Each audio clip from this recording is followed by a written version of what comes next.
January. Welcome everyone to the January 2025 Tableau Public TUG. Happy New Year to everyone.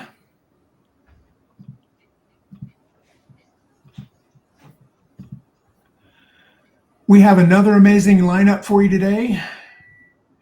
You're all seen their work on Tableau Public. We're so happy they've joined us to show us how they built these fantastic vizzes. Ojoswi Basu will be our community spotlight author, sharing his insights on Tableau Public and being a Tableau Social Ambassador. Elisa Davis will get us hot to go with her Chappell Roan viz. And Nir Smilga is going to blow our minds with his beautiful Beatles viz. It was his first of many viz of the days. Today, our hosts are Agata Ketterick, Ant Pulley, and myself. I'm Eric Howard. I'm a Tableau TUG ambassador and one of the leaders of the Nashville TUG. This is my slide from the Tableau and Agentforce presentation that I did last Tuesday at our local TUG. If you haven't seen the new Tableau and Agentforce, it's pretty cool. Agata first discovered Tableau in 2016 and hasn't looked back. She completed every Makeover Monday challenge in 2020 and has been an active community member ever since. Agata served as a Tableau Public Ambassador for the past 3 years. Her cost of childcare in the US viz has over 20,000 views on Tableau Public. She has 11 visitor days, and thanks for hosting today, Agata. Ant is a Tableau Public Ambassador extraordinaire. It's rare that you attend a Tableau event and not hear someone give credit for inspiration from Ant. He won the last 3 I Didn't Know Tableau Could Do That Vizzies awards at the Tableau conference. And if you're not following him as an author on Tableau Public, you should go take a look at his profile and get that corrected today. So here's our agenda. We'll start off with Ojo in the community spotlight segment. In between Elisa and Nir, we'll have a quick swag drawing, so stick around. Ojoswi Basu is a Tableau Social Ambassador, a mentor, and an advocate for making data literacy acceptable to all. With 20 years of experience and a passion for Tableau, we're glad to have him step into our community spotlight. Welcome, Ojo. Thank you. Thanks for having me. Right. As a Tableau Social Ambassador, do you have to post a lot to social media? Not really. There is a quota of once per quarter to stay honest to the trade and title, but I do post at least 5, 1 a day on LinkedIn. Oh, wow. That's a lot. You know. So how and when did you get started with Tableau Public? It was mid-2012 was when I first, when Tableau happened to me, and it was desktop, and it took me almost 3 years before I found out there is Tableau Public, and I went ahead and posted there because of Iron Viz.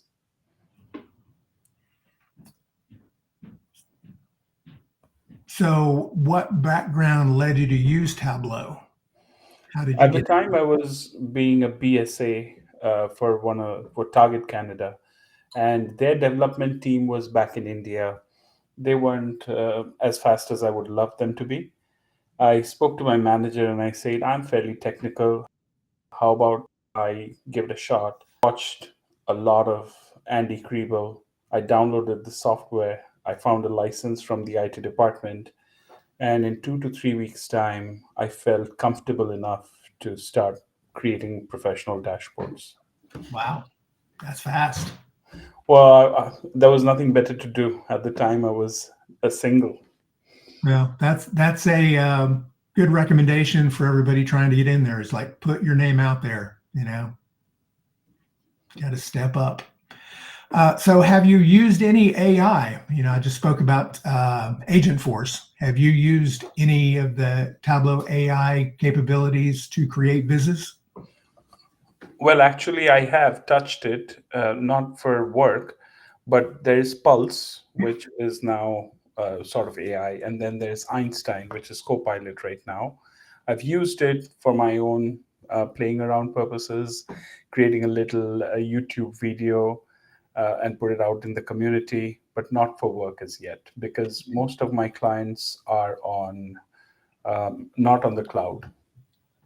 You do have to be in the cloud for that. Absolutely. Yeah. So when did you start publishing to Tableau Public and why? 2015, that's like almost 2.5 years after I started using Tableau Desktop, there was this call for Iron Viz, and I was ambitious. I thought I can win the world. I'd seen one of them in the year before, and it was glitz and glamour, bells and whistles. So I thought maybe it's there in me, and I still have that with me. I can share after this meeting. Funny now, when I look back at it, I feel like I could have done so much better. But yes, 2015 was when I first published in Tableau Public. Yeah, I push the publish button and then go, man, I should have fixed this or that. But yeah, it's always can be better. So how has Tableau Public helped your career? Immensely. When I meet a client or there is a work project, when my stakeholders want me to show a design or ideate through an idea, I usually go and open my Tableau Public platform or profile where I have a few favorites. I have created some of the work that I have done, and between the favorites that I have and my own practice, more often than not, some of the ideas I can show and tell, and is a good fit for a product that I'm going to build. And not only that, but when I'm interviewing or I'm trying to impress someone, and my friends, don't get me wrong, they're tired, they run away from me because when they see me, I'm more obviously talking about Tableau than anything else. A real data fan. All right. Sure. So as a longtime user of Tableau, do you have any favorite Tableau shortcuts or tips and tricks you'd like to share? I do have a couple. It's easier to show than to speak about it, but on the metadata panel, there is a filter where you can search. If you didn't and just clicked on it, there is like a :C and :F for functions, calculated fields. Forever, I didn't know about it. It's only earlier towards the end last year that I found it, and I think it's very impactful. It can give you a list of all the calculated fields right off the That's bat. over in the data pane where all the data sources and measures and dimensions are. Dimensions. Yes, absolutely. Okay, That's right. cool. I'll have to try that out. I've not used that. So I think I've been using Tableau as long as you have, and I didn't know it was there. So you've talked about Andy Kriebel's resources. Do you have any other favorite Tableau blogs or training resources that you go to regularly? Yes, I consume social. Like the doom scrolling was something that happened to me over COVID, and I try to then be mindful of what I'm consuming, whom I'm following. So number one, Andy Kriebel's work. Yes, I'm also signed up with his Next Level Tableau. Tim Nugent, Tableau Tim, right? Anything that's happening in the world of Tableau, Tim has an amazing YouTube channel. And of course, when I'm following a blog, it has to be the Flurledge twins. There are a few more, but these three are my go-to at most of the times. Yeah, anytime I want to learn about a new feature in Tableau, Tableau Tim is like right there with what it is and what it does. It's great. Right. So what Tableau projects are you most excited about for 2025? So thanks for this question. I'm on the verge of launching my own Tableau masterclass. I set upon myself a mission to make data literacy accessible to all. And towards that, I've started recording short videos on how to build along Tableau mostly on the Makeover Monday piece. And after I started doing it, I'm getting reached out to by several people. I'm mentored in the DVS. I see there's a need for a masterclass where you could work those who are professionals early on in their journey, guide them, because self-learning is a long, it could be tedious for some of us. So I thought that I should put this together, and that's what I'm most excited about this year. Awesome. Well, having done the Tableau and Agentforce presentation on Tuesday, I can tell you data literacy is going to be a big part of that being successful. 100%. I agree with you. So thanks for stepping into our spotlight today, and good luck with your Tableau Masterclass in 2025. Thank you, Eric. I really appreciate the opportunity. All right, you're welcome. All right, next up, we have Agata and Elisa with the Chappell Roan Hot to Go viz. So take it away, Agata. It's my pleasure to welcome Elisa Davis. She is in her third year as a Tableau Public Ambassador. She co-led the Back to Biz Basics community project for its first 3 years, helping hundreds improve their data skills. And Tableau has powered her career journey from higher education to financial services to contracting with NASA. She is a strong believer that building a Tableau Public portfolio can transform your career and your life. Elisa is a Flairledge Advanced Tableau Bootcamp grad, a 2-time Tableau featured author, a 3-time Iron Biz entrant, and the winner of the 2023 Tableau Community Leadership Busy Award. It's great to have you here, Elisa, and we're so excited to check out your Chappell Roan biz. Thank you so much for having me. I am really excited to share about it. As I was working on the viz, I was really hoping that I would get a chance to sort of share my excitement and talk about the viz. You know, like you spend a long time creating something that you love, and it's always fun when it resonates with other people too. So let me share my screen. There's me, a recap of the intro that you mentioned, and then Eric asked me to put together some fun facts to share on top of that. So my fun fact number 1 is that I went to Iceland last year, and the local delicacy that they kind of dare tourists to try is fermented shark, which you chase down with a shot of a liquor called Black Death. And I was, in fact, brave enough to try it. It was not that bad. I actually had it twice.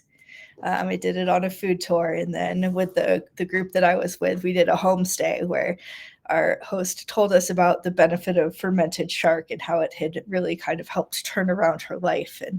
And we tried it again. And yeah, fermented Arctic shark. Very brave of you. You know, why not, right? And then my second fun fact is that I live in Reno, Nevada, which is a desert with over 300 days of sunshine a year, but it only takes me half an hour to get from the driveway to the ski resort. I can be on the lifts in under an hour. So I think that's a pretty fun spot, and it's winter here now, and that's where you'll find me most weekends. So with but enough about me. Let's talk about Chappell Roan. So my Iron Viz submission this year was on Chappell Roan. If you haven't heard of her, she is an American pop star who had a rise to prominence this year, really kind of over the summer, went from playing tiny venues to having huge screaming crowds at music festivals. She's hosted Saturday Night Live now and been on a bunch of prominent things. And her story really resonated with me. And we'll talk about that in just a minute. I will talk about inspiration, story design, data gathering and modeling, interactivity, and then I was asked to highlight a few of the features that give this viz a special wow. So I'm going to take a moment and talk about some of my favorite aspects of it. My inspiration was Iron Viz.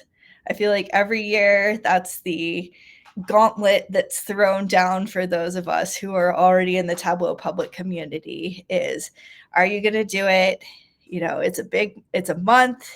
It's really fun. It's kind of the only competition that I enter on a regular basis that I don't actually want to win. You know, being good friends with Jessica Moon, I've had the front row seat to what it's like to be a finalist in Iron Viz. My goal is usually just top 10. And they were announced earlier this week. I didn't make top 10 this week, but I feel like the pool of entrants gets stronger every year. If you want inspiration or to see the edge of what's possible with really talented and passionate people using Tableau, check out the Iron Viz gallery. It is a gold mine. The theme this year was entertainment. So we got the tip off about a week early, and I ran through several ideas, including maybe I'll just take this year off before I landed on Chappell.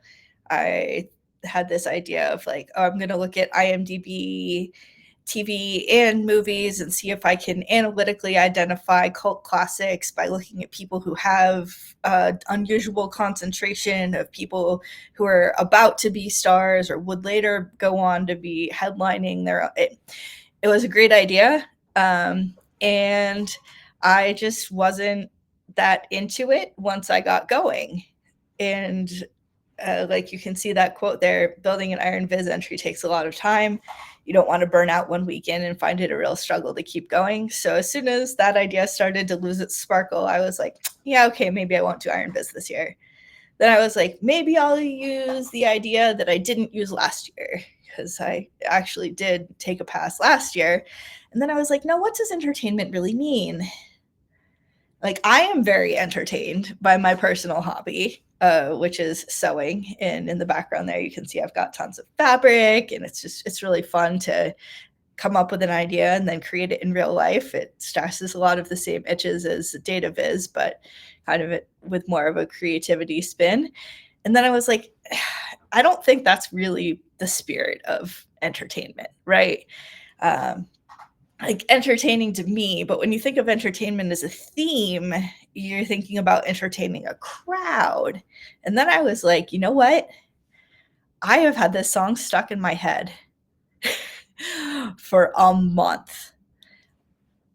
What about Chappell Roan? And that was it. Like, it kind of had that excitement, and I knew I could find the data. So I landed on Chappell Roan. And with only a month to go, at this point, I do story design for Iron Viz before I even touch Tableau. So I'm going to give you a second here and show you my first wireframes. So I really sat down and outlined this. Like, I feel like my high school English teacher would be proud. She wouldn't get all of the all of the different sketches and whatnot, but I envisioned each of the corkboard. So I settled on Chappell Roan. I got this idea to do a corkboard viz, which we'll get to. And then I wanted each panel to answer a question in like a point of my outline, right? So who is Chappell Roan? What was her path to fame? Looking at her songs, are there any patterns in her music analytically? And then I just had this idea that she was new. Like, I went to a small New England liberal arts women's college. I'm very familiar with the lesbian singer-songwriter genre.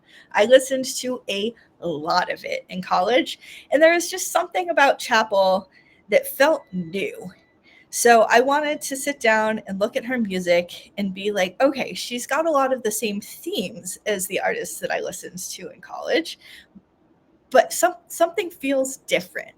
And so looking at her music, she also talked about how, part of her story is that she was dropped from her music label. She was signed in high school and then dropped from her music label, and then had this drastic shift when she released her first album, which she toured in support of this summer. And she had this quote of like, I just want to throw a party. Singing sad songs for months is depressing. So I thought that there was a pretty good chance that I could use Spotify data to show that there is a difference between her EP, her first 6 songs, and her actual album that she released and toured. So, and then there were some parts that got cut, like I had this theory that Chappell was more fun and more exciting. I was talking about it with friends, sort of workshopping the concept. And someone was like, well, I think music was just more depressing in general in the late 90s, early 2000s, And I was like, that is a really good point. Like, we don't have Maroon 5 running around getting top hits anymore. But that would have been a really big data project. And my scraping skills are better than they used to be. But, like, I'm still not, like, writing Python scripts. So that got cut for data and for time. But this was kind of the question that I was really excited about. How does Chappell's music compare to her predecessors in the lesbian singer-songwriter genre? From a personal angle, how does her work compare to my college playlist, which I could still reconstruct? And then, like, what's the context? Why is this important more broadly and specifically to me? So those were some of my sketches. Actually, those were all of my sketches. Like, let's be realistic. That was the whole thing. I got that all down, I think, President's Day weekend. And then here is the final product. So fast forwarding to the end. And you can see that a lot of the stuff from the wireframe made it into the viz. A few things rearranged. A few things that were sort of like very lightly sketched out. Evolved as I found data and got fleshed out of it. But this is what I did, and I'm really proud of it. This is the most involved viz, both from a data perspective, a concept perspective, and from a design perspective that I've ever pulled off. So, it's real cheesy. Every year they say, win or learn, you can't lose. And every time that I put the effort into completing an Iron Viz submission, I'm never sad about it. So, where did I get all that data? A little bit of everywhere. There are 6 different data sources in this dashboard, and if I hadn't run out of time, there would have been 3 or 4 more on the last page. I pulled together Google search trends, which is easy. Key dates, which is a hand-built data set. I wanted to align with when the search trends were spiking. Was there an event that inspired that? Just sort of as an orientation and introduction to Chappell and her story. And then why we're talking about her, pulling the Billboard Hot 100 data. I used Spotify API data to analyze Chappell's songs. I copied and pasted a table out of a concert sort of tour history website and got her tour history, because one of the things people were talking about, she came from nowhere. And then there was this quote, she spent 7 years becoming an overnight success, in one of these articles. So, like, she really put the work in. And then a bigger playlist of Spotify API data, looking at her in comparison to other lesbian singer-songwriters. In terms of interactivity, I used a lot of interactivity. I'm always inspired when it comes to Iron Viz by all of the different interactive parts of Tableau and making it more than what you can see on the surface, that there's an experience as you're going through the viz, interacting with it, kind of being able to bring your own questions and your own lens to it and drill down. So I'm actually going to stop this presentation and pop over to the viz itself on Tableau Public. And this is on my portfolio. I made it real easy to find. It's called Chappell Roan. It's about Chappell Roan Iron Viz. And Eric said that I should shout out that you can favorite it and you can click here to nominate it for Viz of the Day if you should so be inspired. That would be amazing. So, interactivity design, I used tooltips. I love tooltips. I don't love the process of formatting in tooltips, but I love their ability to sort of answer that follow-up question. So I use them throughout the viz when they were called for to answer the next level of question. Like, oh, it was in June, when in June, right? And I use, oh, here we go, the famous refresh. I used it on the Billboard data because, you know, like, we live in the context of this data. So what else is going on? You know, as she's climbing the charts, what's higher, what's lower? And you can really see here that her songs got on the charts and stayed there. I also am really happy with the tooltip formatting here, where I made it look like a notebook, like tear out a sheet of loose leaf paper. And so that was pretty fun. I also used interactivity in the form of show hide. So for example, I analyzed the Spotify data, but I actually kind of buried this analytical concept in a tooltip, wanting to keep the viz itself kind of light and fun and playful, but also needing to bring in some more like formal structured analysis. So it turns out that you can, if you graph energy against pleasantness, you can come up with mood. So I used this analytical framework to analyze two of the columns in the Spotify data and sort of interpolate mood from the metadata, and was able to answer the question here. Like, yes, you know, here was her EP, here was Rise and Fall of the Midwest Princess, her album. And there was a marked shift in mood of the album to kind of like get all the way to a party. And when you look at the range, she's got much more that's in the sort of fun to sing and much less that's in the wistful kind of area of the chart. I also used interactivity, a lot of show hide. So I didn't use any dynamic zone visibility because that really wouldn't make sense in the context of you're looking at things on a bulletin board. But when I was talking about her path to fame, I really felt like, you know, I've got the summary statistics, I've got the bar chart, I've got a sticker on every place she did a concert. But I got to the end of it and I really felt like there wasn't anything that had quite as much emotional impact as just the laundry list of all of the places that this woman performed while she was working on the path to fame. So kind of the analog of that famous, like, can I get it in Excel? I wanted to have the laundry list in there somewhere, but I didn't want to give it that much space on the viz. So I have this sort of custom show hide button of a screenshot, rotated screenshot of the top of that data viz that I put on a transparent background and used as show hide. And I'm really happy with how that little Easter egg came out.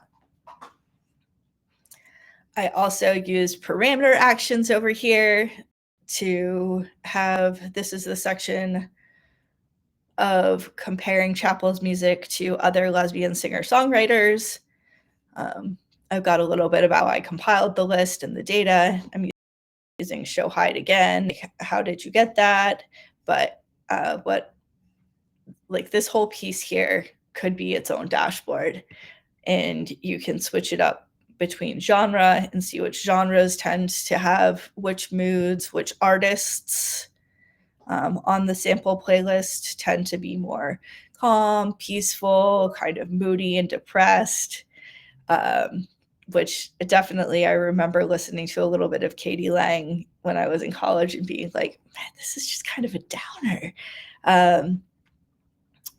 And then again, Show Hide pops up the playlist analysis of the songs that I listened to in college. So that was just kind of fun. Going back to that special wow, I want to take a minute and talk about the radar chart. So this is my favorite chart in the entire viz. It was the most technically challenging one. As Agata mentioned, I did the Flailage Twins Advanced Tableau Bootcamp this year, which it was great. And I think they're running another one. So if you've been on the fence about what to do to really break through to, your next iteration of who you are as a Tableau developer, highly recommend. So I had this idea that I wanted to look at all of the songs individually, and that a radar chart would be a great way to do that. And theoretically, I knew how to do that, but getting this small multiples radar chart to come out the way I wanted it to, and actually getting it, I was really proud of this. I procrastinated it for a full week, which is a long time in the history of Iron Viz. You've only got 4 or 5 weeks total. I'm really proud of how it came out, and I'm going to give you a little peek behind the scenes of how I did it. So here is Viz, and you can download this from my Tableau Public. I think all Iron Viz submissions have to be available for download, but all of my work is. Anything that I've done that you like, just download it and kind of pop the hood and see how I did it. So this is 2 sheets, and I'll call out that I put them inside a horizontal container, because until you can group things in Tableau, containers are the best option we've got. And I needed to have things in containers because I did a lot of moving things around on the corkboard. When things actually came and they were the size that I wanted them, it really was sort of this very collage process. So this is 2 sheets. I've got the small multiple sheet, and then I've got this sheet, which I put together. And you'll notice that I had the small multiples in the wireframe, and then I did not have this sort of overarching chart. But when I made the small multiples, I realized I didn't have time, or I didn't have space to put labels on every single axis. And quite frankly, I could not figure out how to get the little 5 spokes going in the other direction. It's probably possible with map layers. A couple of the sample vizzes hacked it in with a background image, but I was like, okay, I'm just going to label them. So I collapsed it, and I was just going to show a sample of one. But then I realized that I actually loved that visual of all of her songs stacked up on top of each other. And you could see with the transparency that a few of them, it really called out that the acoustic songs haven't done as well on the charts, because any of them that charted have that color associated with them. So I was like, I love this. And I had popped the rhinestones on it because I was putting rhinestones on everything that I could possibly think of putting on in this viz. And I just, I'm really happy with how this one came out. So if you haven't made a radar chart before, there's lots of calcs. My tip is measure your calcs, or number your calcs. They go in that order, and I'm not going to pop the hood on them. Basically, you have to figure out how many things you need to go in, how many degrees in a circle, and then translate it from degrees. And there are a lot of really great step-by-step calculations on how to make a radar chart. And if I had to make another one, I would go right back to those.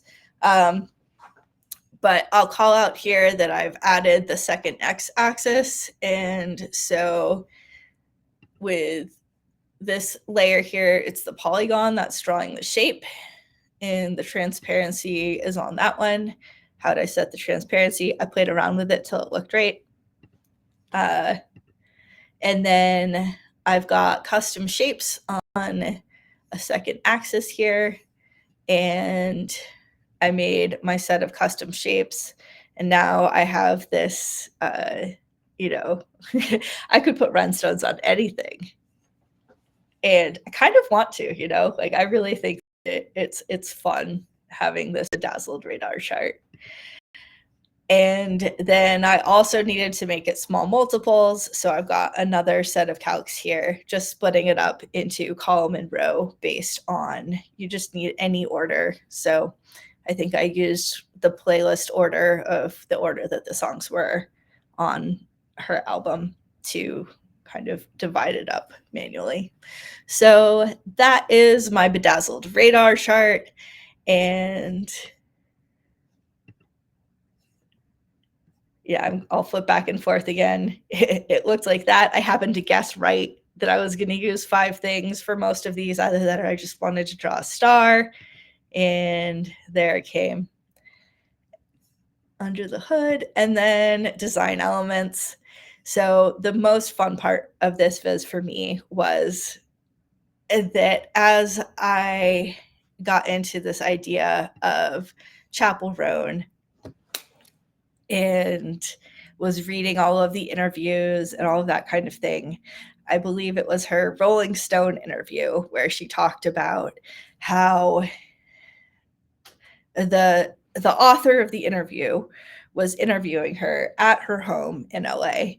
And the sort of background framing story that they used to talk about it was that she was bedazzling her coffee grinder while she was being interviewed for this Rolling Stone cover article. I just thought that was really fun. So in a lot of her music and a lot of her interviews, she talks about connecting with your inner child and just sort of like bringing fun to what you're doing and in your daily life. And so young Elisa loved a corkboard. Honestly, I still do. Like, I feel like I really need one right over there so that I can visually organize my thoughts. And Hot to Go is one of her biggest singles. It's got a real sort of like YMCA goes to, kind of goes to the football game, and the video for it, she's wearing a little cheerleader outfit. So Varsity Letters inspired that design. And between the rhinestones, the corkboard, I made the little push pins. I used Adobe Illustrator for that. And just trying to kind of keep everything in this theme of corkboards, and just like if I, adult Elisa, was a young super fan who encountered Chappell Roan and really wanted to do a deep dive on her career and history, sort of that like fun persona. So every time I got frustrated with data viz or scraping or radar charts or, what have you, I was also sick for like 2 weeks in October. I would just go back and put more rhinestones on things. So like my bedazzled question mark started out with just these, and I decided it needed more rhinestones. And then the last week, as I was kind of going back and forth between proofreading and how much of this data am I going to get and all of that kind of thing, I was like, well, what else can I do with these rhinestones? So anytime I needed a break, I would just go back and figure out something else to make fun. And there's the whole thing again. I hadn't put it together in sort of like this wall of corkboards until I was putting together the talk for this viz. But I really love this overview because that's what I was imagining in my mind. And I'm thrilled with how it came out and how much I learned working on this project. So Awesome. I love how it looks in the final version there. I'm gonna go back to it. So if anybody has a question for Elisa, please put it in the chat. I can read those out loud for her. But I have a question for you. So what would your advice be to anybody kind of on the fence about entering RNViz?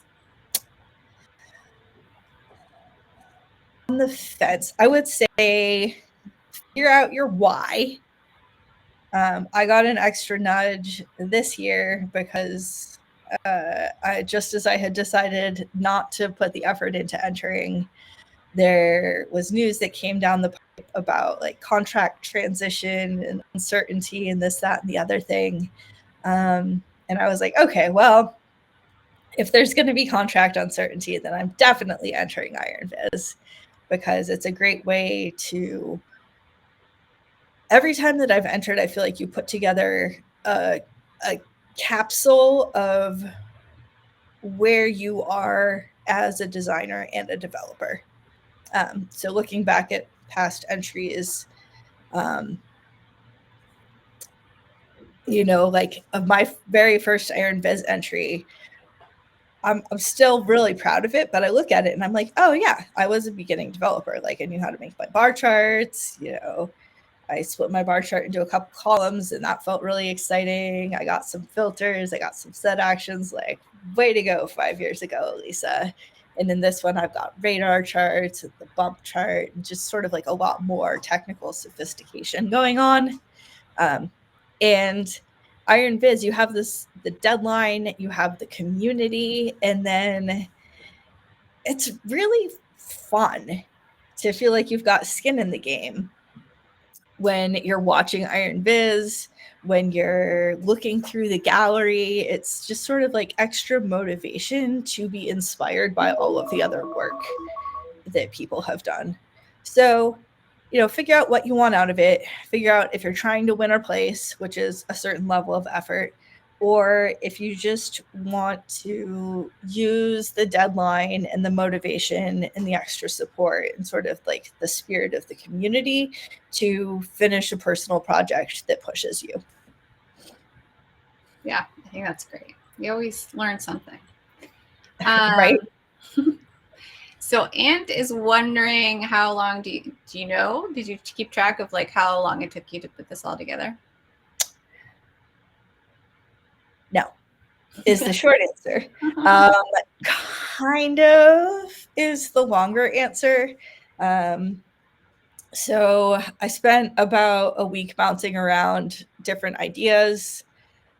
I got the wireframe on President's Day weekend, and then unfortunately making the wireframe and getting it all on paper, I could see the work that was ahead of me, and I was like, that's too much work. I'm not doing it this year. And then so the actual build, I think I had the tour data scraped and the wireframe complete, and then decided that I had other things that I needed to do with my month, and then came back to deciding to enter with about a week to go. So it was a lot of what I did for that next week. Yeah. But I don't know. If I had to guess, it's probably 50 hours-ish over the course of a month.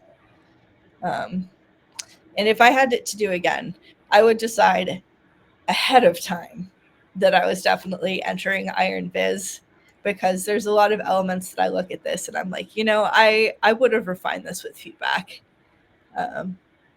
It's fun, but it didn't place, right? So getting a second perspective on how this kind of interacts with other people's experience of it. Like, I feel like I executed what was in my head, but data is less about that and more about if other people are getting what you're trying to communicate, right? And I didn't give myself time to get that level of feedback. Yeah, it's definitely a commitment. And then Priyanka wants to know if you decided on the charts you would use like during the wireframing part, or if you kind of figured it out as you played around with the data. So my answer is yes. If we go back to the actual wireframes, now that we've looked at the Viz a little bit more, I had some idea that, overnight sensation, Google searches, I envisioned that as a line chart. The Hot 100 bump chart, I definitely had as a piece of it. But I had the calendar aspect of like both that she was really busy and this timeline of media and festivals. I thought it was going to be a timeline. I ended up like making it the sort of more of a Gantt style because some of the things were more than just a dot. And so there was a combination of like I had an option or a way that I thought might work to visualize. And I've even got, hex map or make line. My original question here was I was going to try to figure out like if someone had driven her equipment from spot to spot, like how far did the tour bus go in terms of like driving around the world before she was an overnight sensation. But I scrapped that and put stickers on a map because sometimes you have to downscope. So it's a little bit of both, like I had this, but going to look at sort of like how the mood of her songs changed over the course of the album. And then I got this idea to compare valence, like the emotional impact with the energy. And this ended up kind of like the scatter plot idea came in as I was more mature in looking at the data and thinking about how I wanted to answer what I wanted to answer. So, and then I had no idea at all how I was going to compare her to the other singer-songwriters. So just enough to get started, I think, is the answer. With a wireframe, I'm trying to get everything that's bouncing in my brain out of my brain and in front of me so that I can look at it. And I might have ideas about how I want to approach a couple of different aspects of the viz. And then it comes back to what is the data actually showing me? Does this visual convey the insights that I found? All of that kind of thing. All right. Well, awesome. Thank you, Elisa and Agata. Thank you so much. If you'll stop sharing, I will share my screen and we'll go do the quick swag drawing. Perfect.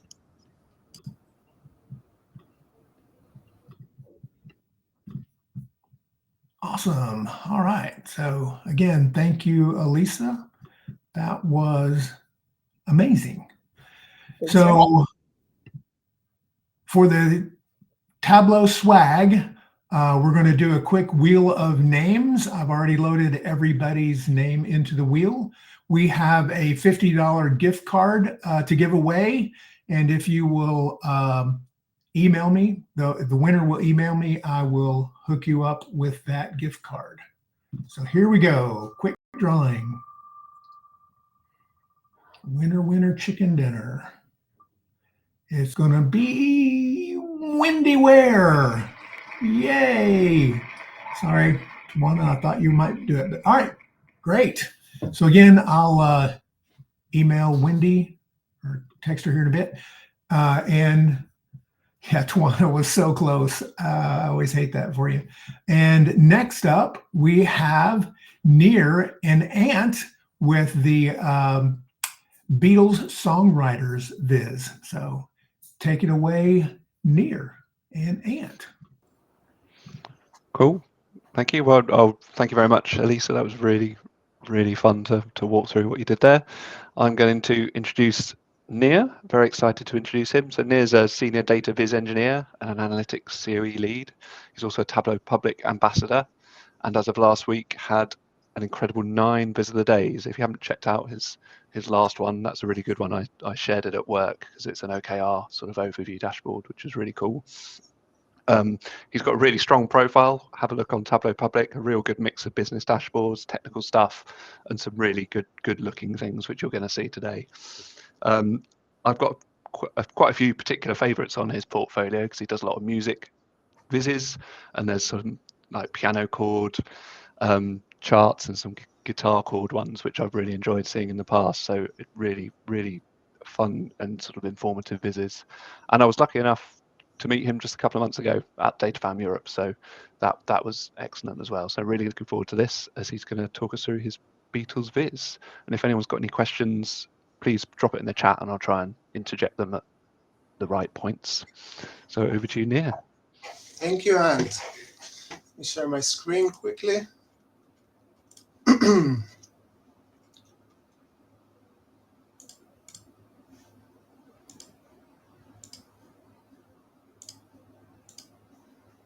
you see it?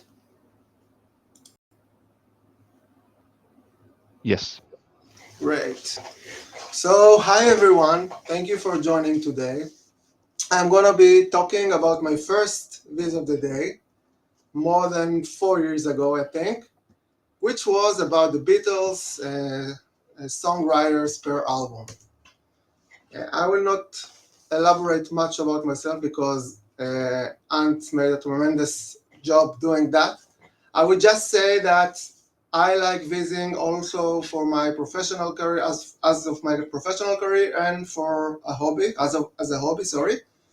And I'm lucky enough to make money of my main, I would say, hobby, which is data viz. So today we're going to talk about the inspiration of the Beatles viz, the data gathering and modeling, the story design, the interactivity, and as time allows, the data viz best practice versus the data art, because there is something that I was asked about a lot, and I would like to talk about it again if we have enough time. So let's begin with the inspiration.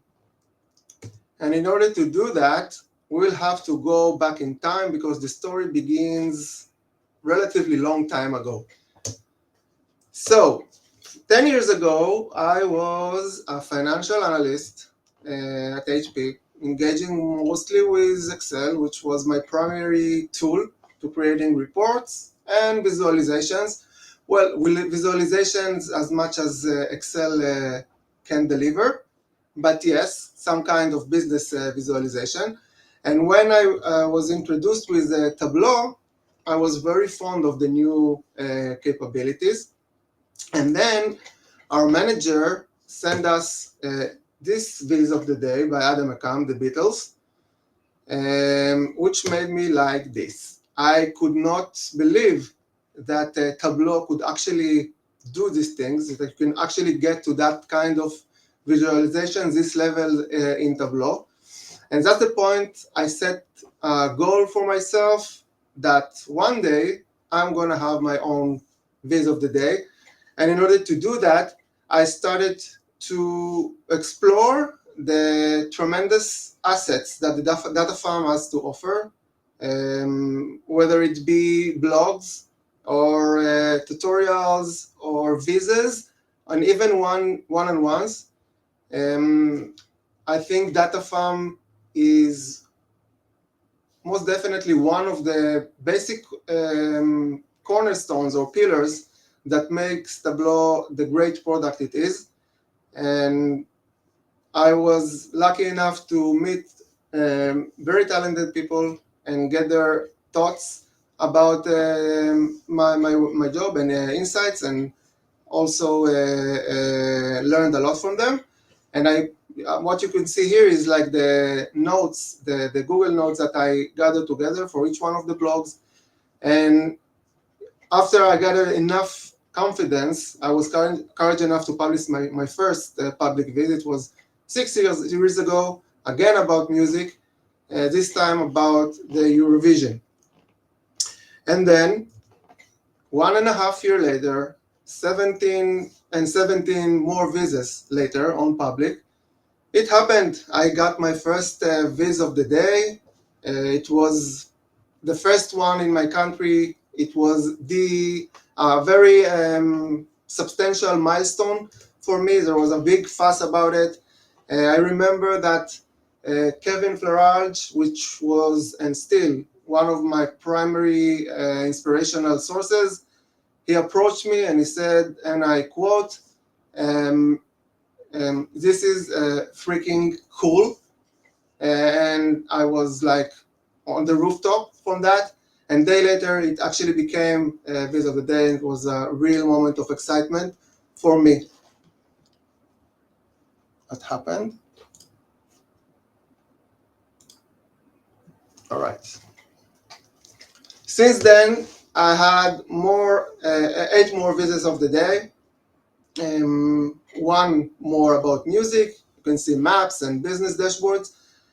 And I was recognized as the Tableau featured author. And my joint viz with my son about Minecraft was introduced on TC22 gallery.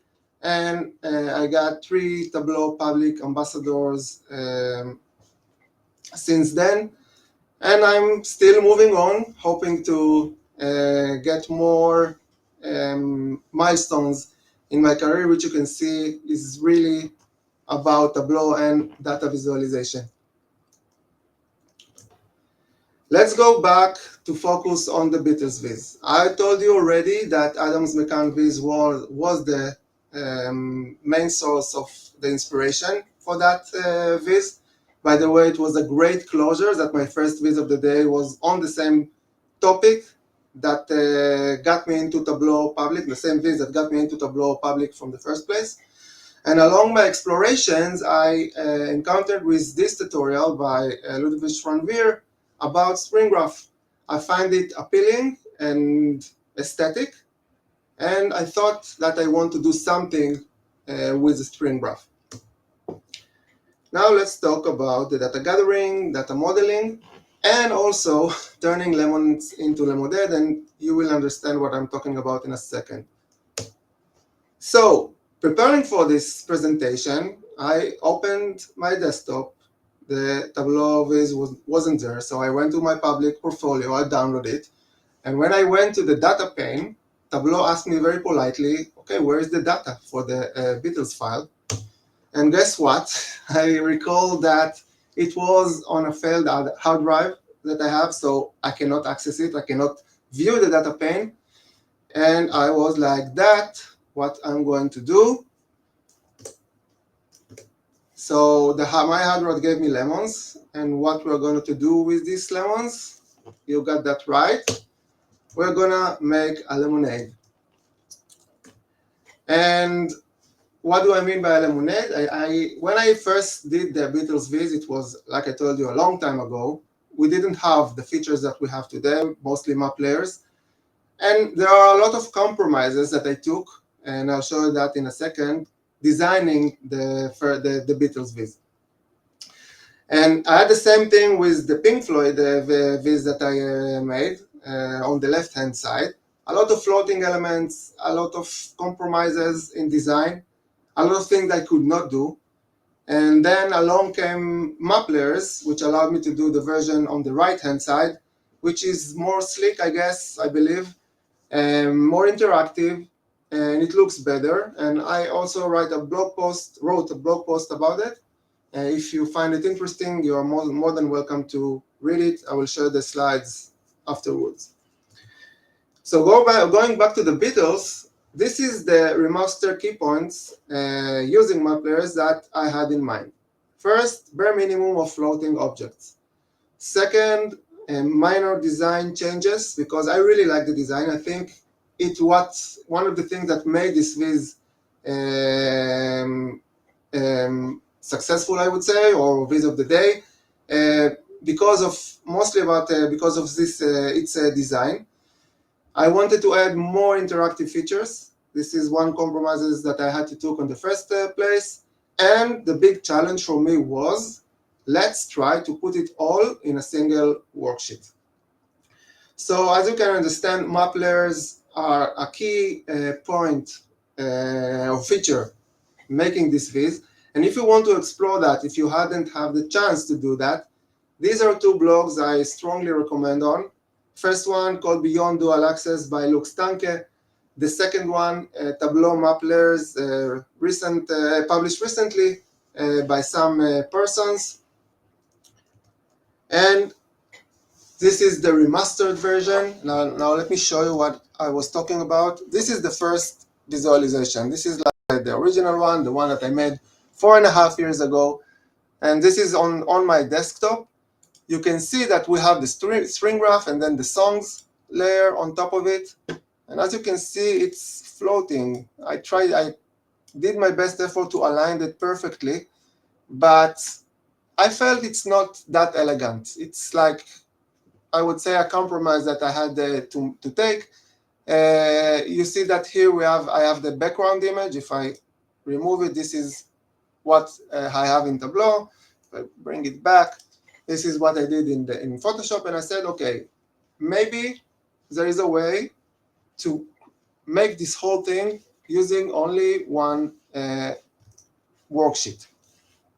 And I will get to that soon. First, let's talk about the data, the building blocks that made that viz. So we have the songs, we have the songwriters, and we have the albums.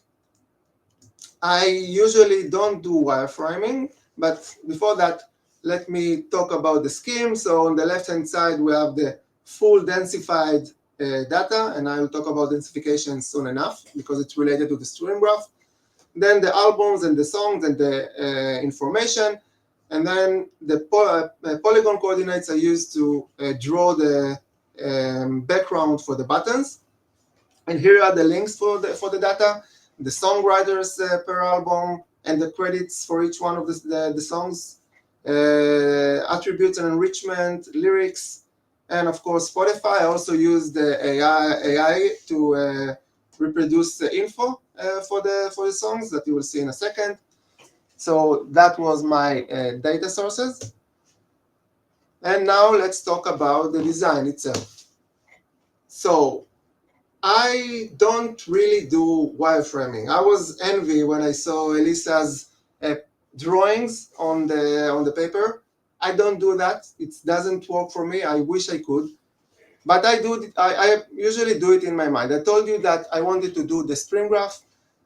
I had the data Beatles. I wanted to do a viz about the Beatles as a source of inspiration from Adam McCann. And combining them together, I thought, what could I do? What would it look like? And this is what I had in my head. So this is the wireframe. This is the building blocks. The songwriters are used for the colors. The song kind determines the height of each one of the y-axis colors. It's along albums. You have albums on the x-axis arranged by the album year. And this is basically what I had in mind, trying to combine the building blocks that I have with the spring graph inspiration by Ludovic von Beer, which resulted in this spring graph, as you can see here. I would say it's a bit technical, maybe not a bit, it's very technical graph to create. It's based on 10, I think around 10 table calculation that are calculated on top of one another. But eventually I could do it. You can see this is the layer of the polygons. This is what I used in the original viz. And again, if you want the detailed tutorial, you can have it here. You'll have all the steps how to do it. But I will talk about the main principles and guidelines here. So if I want to do it in Tableau without spring graphs, like out of the box Tableau capabilities, using area chart, this is as close as I could get to the result that I had in mind. But I wanted to have this one. And how do we get from here to here? So first of all, you see that there is the curves.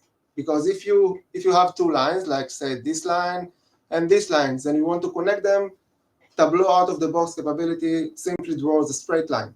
But we want to make it curve. How do we do that? So this is the stream graph basics. We have on the y-axis, we have the coordinates to resemble like the curves. The x-axis is also densified, but it resembles the album order. The axis is symmetric. It should not start from like an area chart. A regular area chart starts from Tableau from the zero axis, flat zero axis, but it's like hanging in the air. It's like has an imaginary axis in the middle, and then a symmetric different heights according all along the x-axis. And for the curves, it uses a sigmoid function and data densification. And after you prepare that, you create the self, you create the data, you create the Zygmunt curves. Then you need to join it together and use polygons or lines to visualize it. This is taken from Ludovic Ranvier blog post. So this is your data, in my case, the Beatles data. And it has like the year, in my case, the album year, the category, in my case, songwriters, which I used as the color, and the value, which determines the height of each one of the songs in each album. In my case, it's the number of songs per album that the Beatles had. And that you need to combine with the model sheet. It's like a additional workbook that had like a path and position to help Tableau draw the stream graph. And what you see here is a Zygmunt function coordinates. So taking that into and joining that with the your data actually create like a Cartesian product for each one of the product.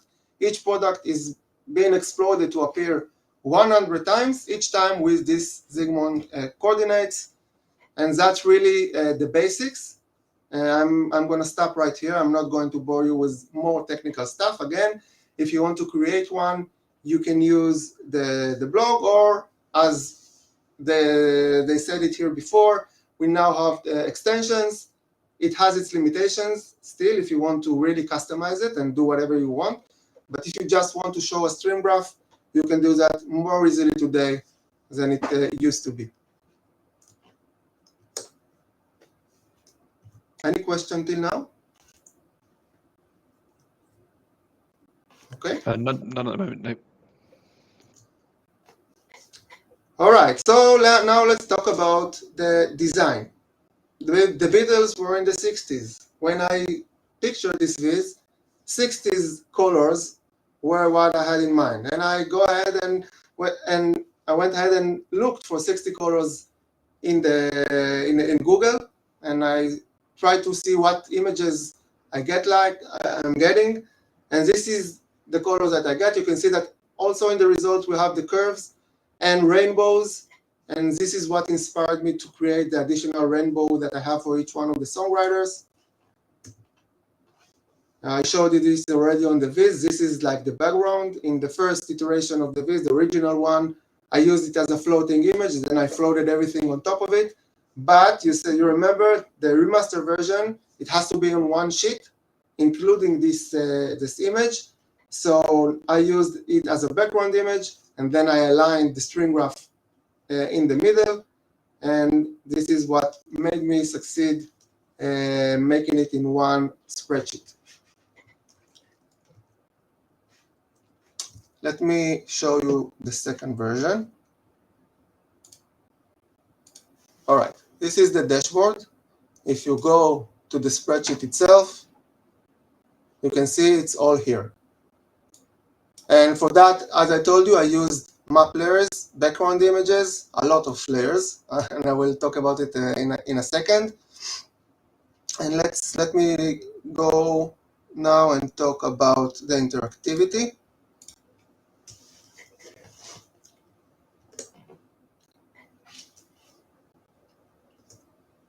So this is what enables the dialogue. I wanted to create a dialogue. I wanted to create like a really dialogue experience for the users who see this this viz. And for that, I used 17 actions. You can see that 14 out of them were parameter actions, which is my most used, I think, actions by far, not only for this viz, but also for the other vizes.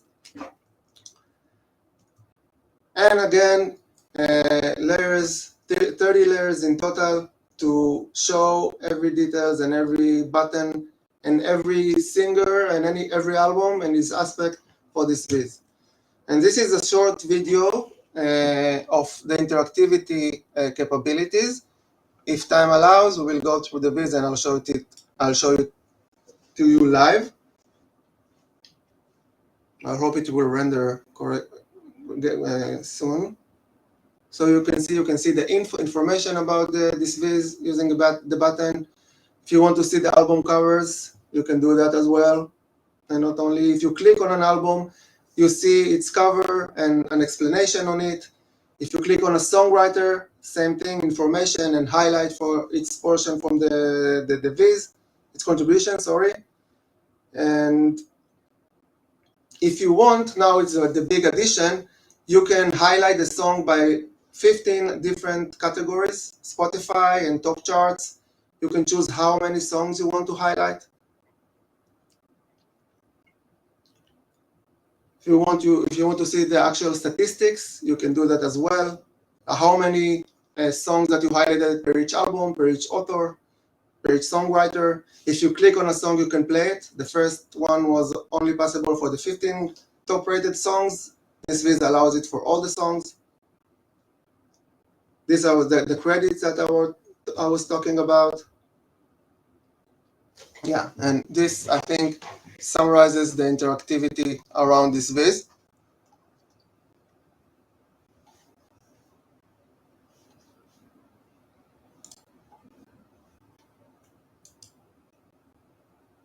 And if there are no questions, I will jump right to the last part of this presentation, which is talking about best practices versus data art.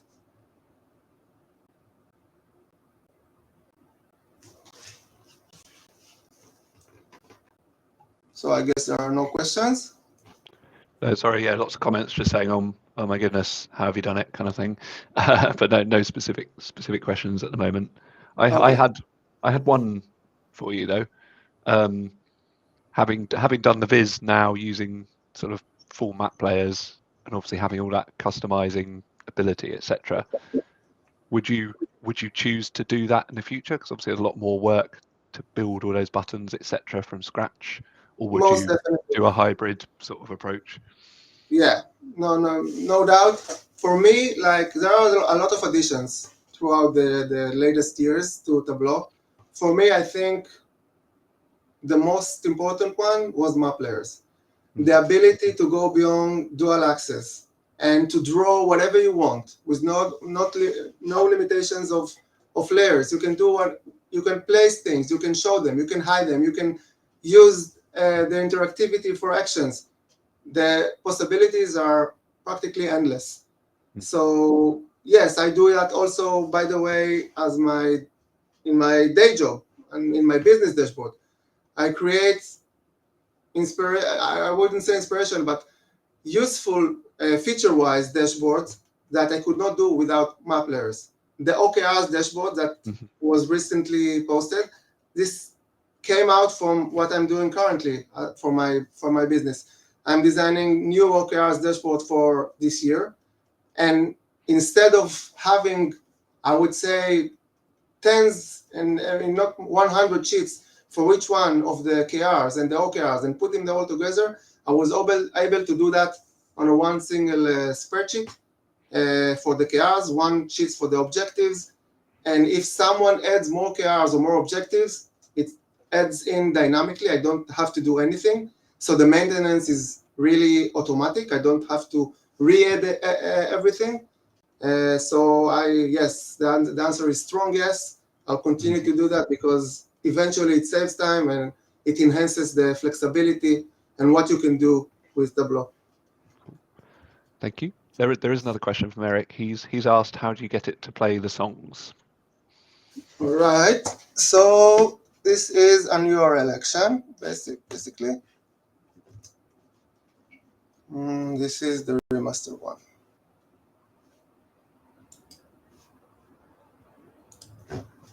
Okay, so now it's ranked by the 15 Billboard. So according to the Billboard, Hey Jude was #1. It's not #1 in the Billboard, but it has, I think, 19 weeks of first place in the Billboard. So I did the guy who made the data for the songs made a calculation to rank which one of the songs got the most Billboards, and then he ranked them together. But anyway, to your question, if I click on the viz, what happens is there is a window open here which is a link to a Spotify URL.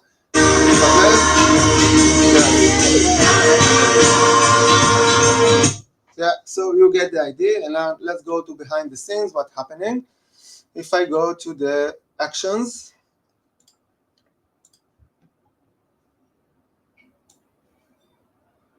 so first of all, I have the Spotify link, and you can see it's a URL action.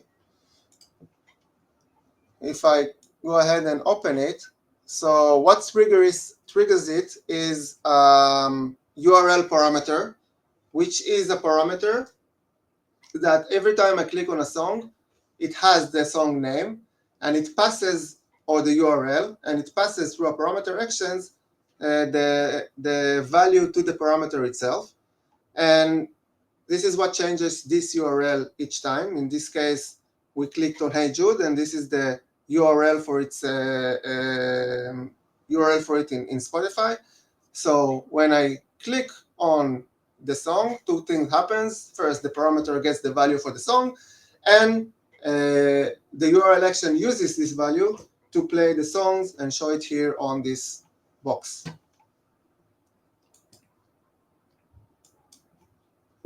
Excellent, thank you.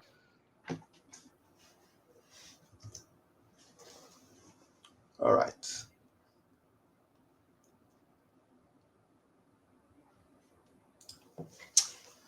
So now I want to talk about DataViz best practices and data art.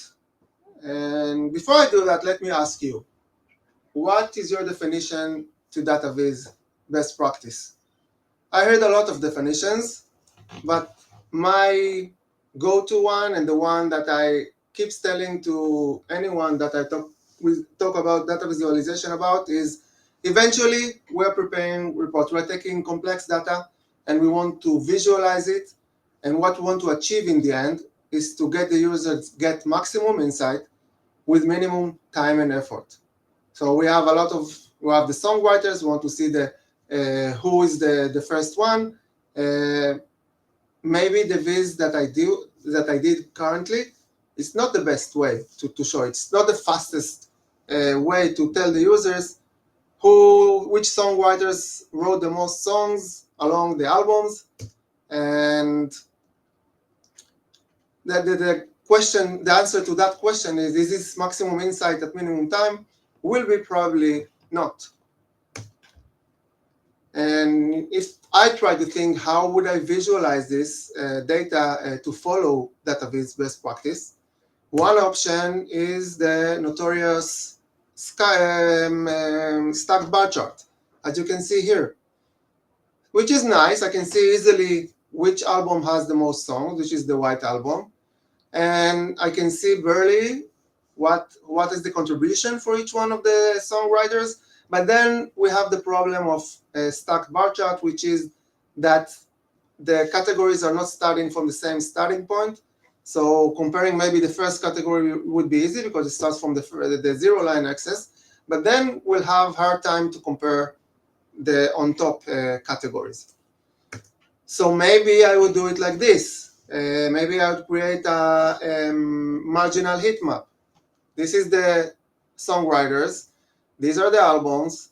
Here's a heat map for songwriters per album, colored by the stronger shade, the more the songs for each one of the combinations.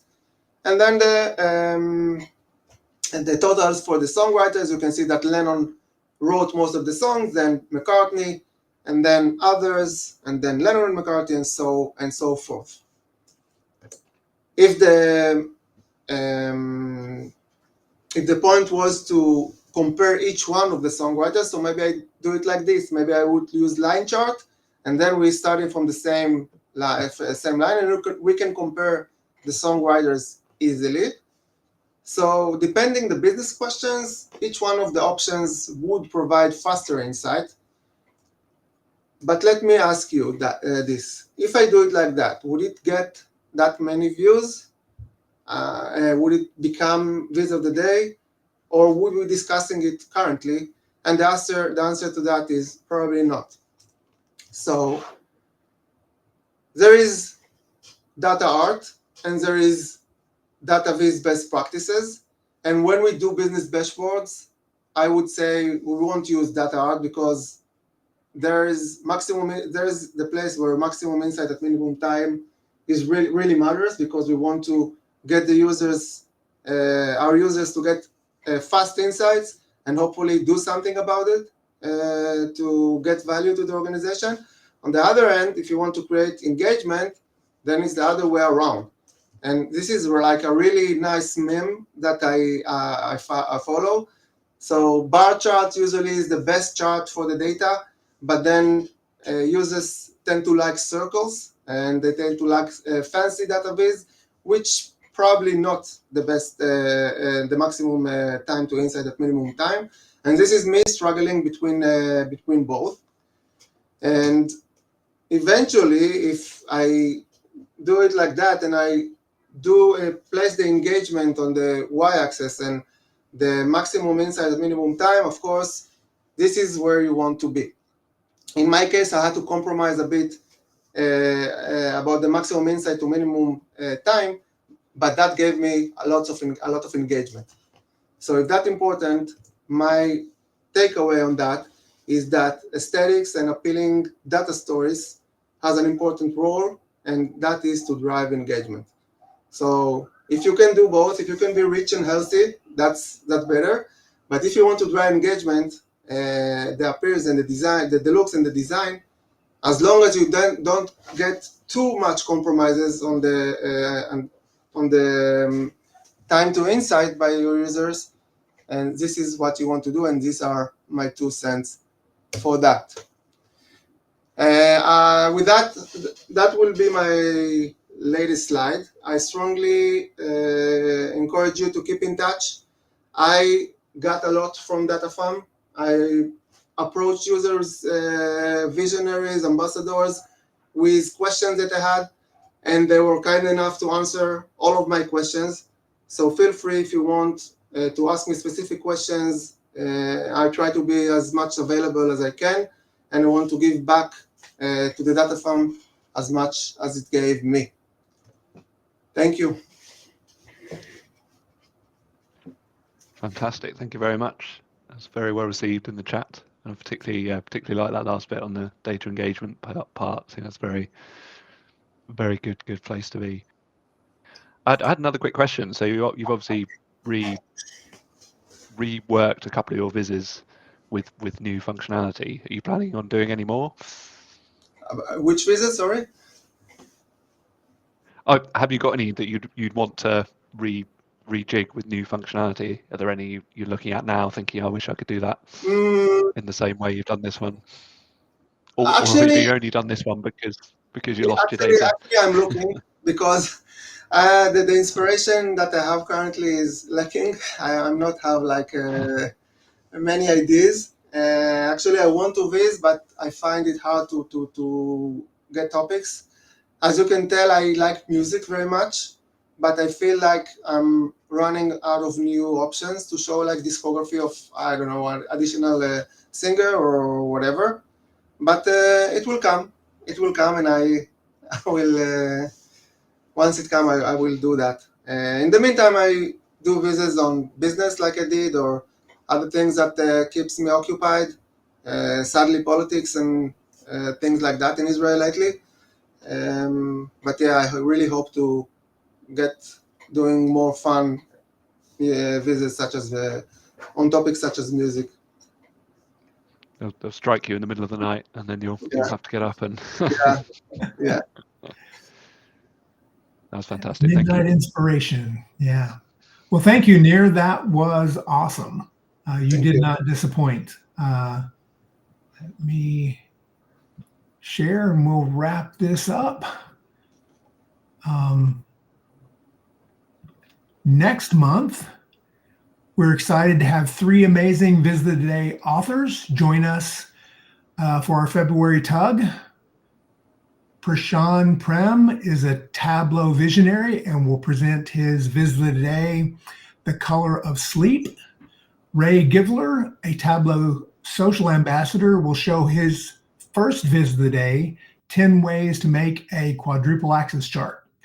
And Lila Restic will be our community spotlight author, sharing her insights on Tableau Public and how she keeps up a 4-year streak of publishing to Tableau Public.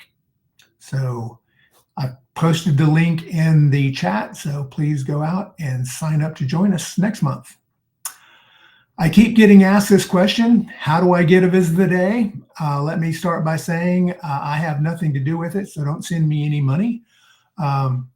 But if you want your own visit of the day, build a viz that is timely or topical, highlights a new Tableau feature like map layers, or spotlights the diverse Tableau community, includes a novel chart type or Tableau trick, and communicates a key insider story.